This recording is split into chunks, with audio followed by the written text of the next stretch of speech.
Princess Margaret. Known for her glamour and beauty, her early love for nightlife and the arts, and her consistent appearance in the papers. Margaret's Wild Ride, Affairs and Broken Marriages. Welcome once more to our Shadows Behind the Throne series, where we peel back the layers of myth and majesty to reveal the raw, pulsating humanity beneath the crowns and coronets.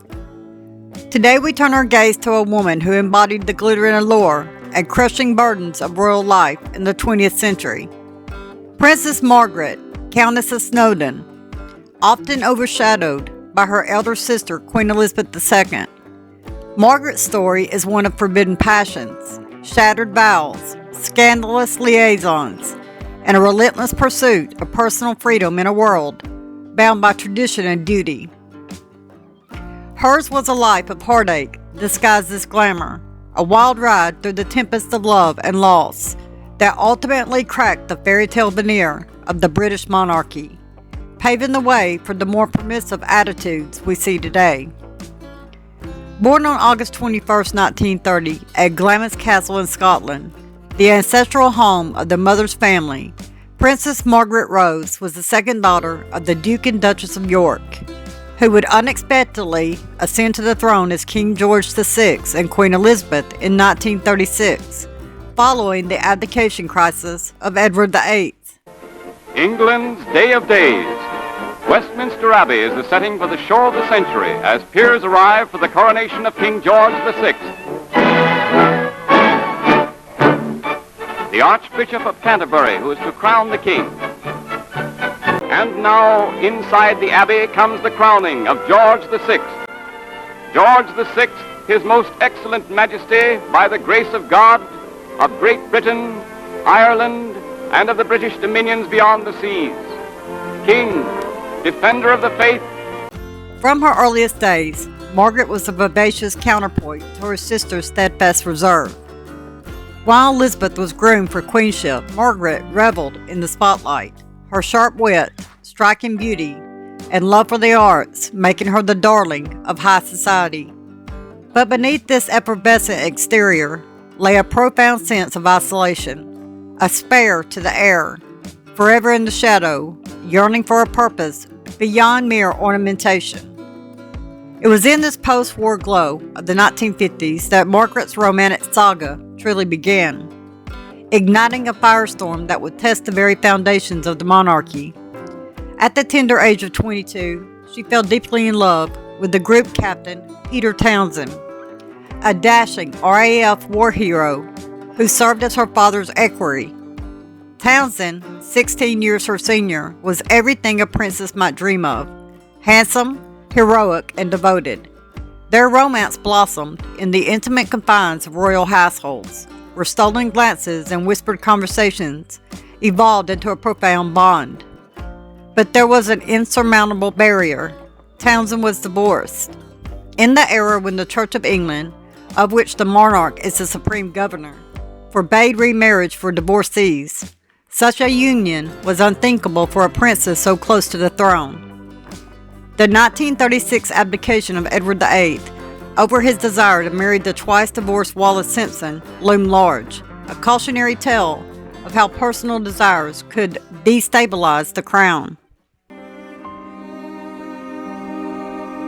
Tragedy struck in 1952 when King George VI died in his sleep after struggling with lung cancer, which elevated Elizabeth, just 25 at the time, to the throne. Suddenly, Margaret felt more alone than ever. Her sister was now married with children and was preparing to become queen. Her mother was surrounded with consorts who had been by her side throughout her marriage to her late husband. Margaret found she had nobody to turn to, until she found a man who could sympathize with her loss. Group Captain Peter Townsend had served as the late King's equerry for many years and had known Princess Margaret since she was aged 14.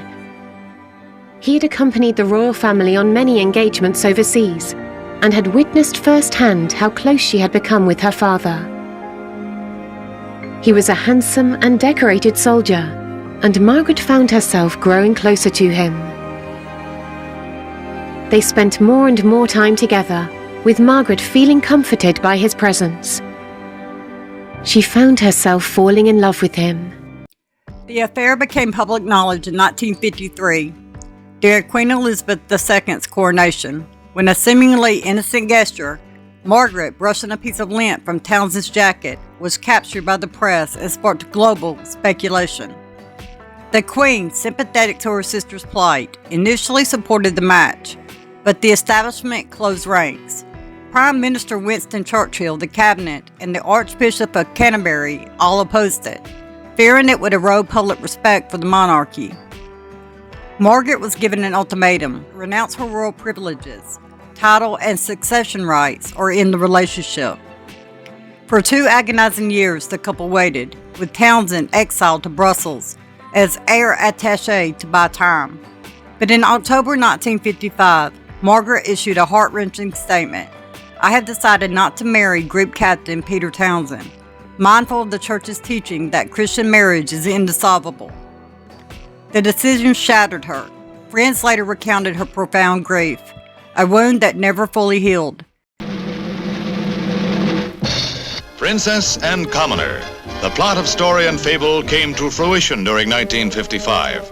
Princess Margaret, younger sister of the Queen of England, reached the crossroads of her romance with Group Captain and RAF hero Peter Townsend. Captain Townsend returned to England for several reunions with the winsome young princess, and the world awaited her decision. Faced with opposition of the Church and her family to marriage with a divorced man, she chose duty before love.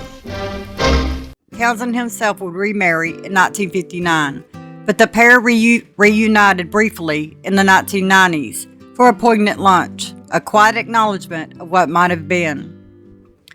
Rebounding from this devastation, Margaret threw herself into the swinging London scene of the 1960s, a whirlwind of parties, celebrities, and fleeting romances. It was here that she met Antony Armstrong-Jones, a charismatic photographer known for his bohemian lifestyle and artistic flair. Tony, as he was called, was the son of a Welsh barrister and English countess, blending working-class roots with high society connections. Their courtship was a whirlwind. They met in 1958, and by 1960 they were engaged. The wedding on May 6, 1960, at Westminster Abbey was a spectacle. The first royal wedding televised, watched by 300 million people worldwide. Nothing ever could override the pride of London town. Tony was created Earl of Snowdon shortly before, and the couple seemed the epitome of modern royalty. Glamorous, creative, and unconventional, but the fairy tale quickly soured. The marriage was plagued with incompatibility from the start. Margaret, accustomed to defiance, clashed with Tony's independent spirit and his resentment of royal protocols. He continued his photography career, often traveling and mingling with a crowd that included actresses and models, fueling rumors of infidelity. Indeed, Tony had affairs even before the wedding. He fathered a child out of wedlock in 1961 with a married woman, Camelia Fry, a secret that emerged years later. Margaret, feeling neglected, sought solace in her own extramarital pursuits. By the mid-1960s, the union was in tatters, marked by mutual recriminations and public spats. Tony left cruel notes for Margaret, such as, "You look like a Jewish manicurist," exaggerating her insecurities. The scandals escalated. Margaret's affairs included rumored liaisons with jazz pianist Robin Douglas Home in 1966 and 1967, and actor Peter Sellers. But the most notorious was her relationship with Roddy Llewellyn, a handsome gardener and aspiring singer, 17 years her junior. They met in 1973 at a house party in Scotland, and their affair blossomed amid Margaret's increasing isolation. Llewellyn became her companion on lavish trips to Mystique, where they frolicked in the sun, far from prying eyes, or so they thought. In February 1976, paparazzi photos of the pair of swimming suits on the beach made front-page news in the News of the World, under headlines screaming, The Princess and the Twerp. The images showing a topless Llewellyn and beaming Margaret scandalized Britain and accelerated the end of her marriage. On February the 22nd, 1976, the News of the World published a picture of Princess Margaret cavorting with Roddy Llewellyn.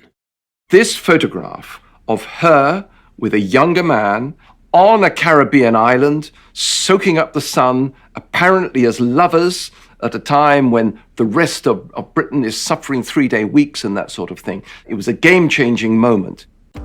The royal family scrambled to contain the fallout. Queen Elizabeth II, in the midst of preparations for her Silver Jubilee in 1977, could ill afford another abdication-level crisis.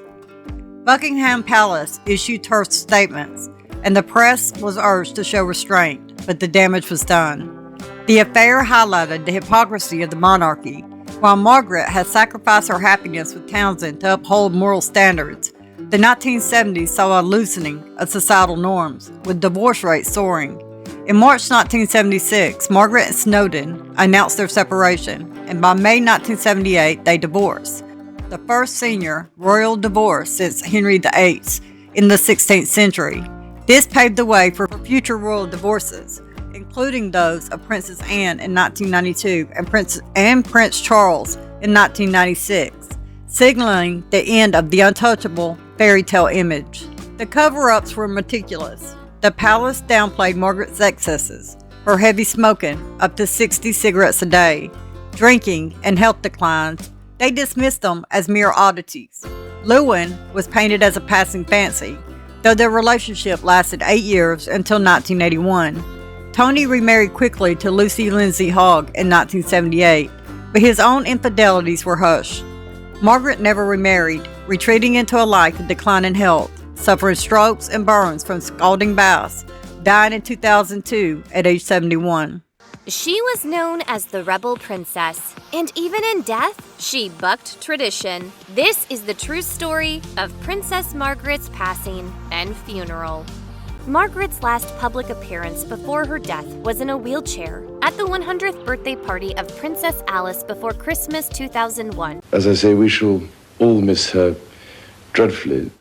But as heartfelt as these messages were, they weren't on the same scale as those made after Princess Diana's death in 1997, or the Queen Mother's later in 2002. The reactions of the British public and media were also restrained. Reporters from The Guardian found some Britons confused about whether Margaret or the Queen Mother had died, and others were at a loss to remember much about the princess. But those who did appreciate her left flowers at Kensington Palace, or signed a book of condolence in St. James Palace.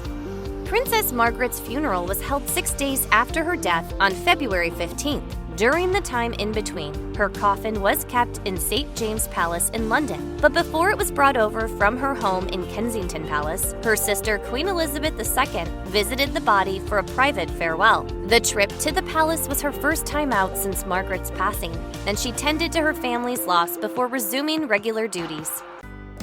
Yet Margaret's wild ride reshaped the monarchy. Her experiences forced a reckoning with outdated marital taboos, influencing more lenient attitudes toward divorce and personal freedom in later generations. Without her trailblazing heartaches, the paths of Charles, Diana, and even Harry and Meghan might have been far more constrained.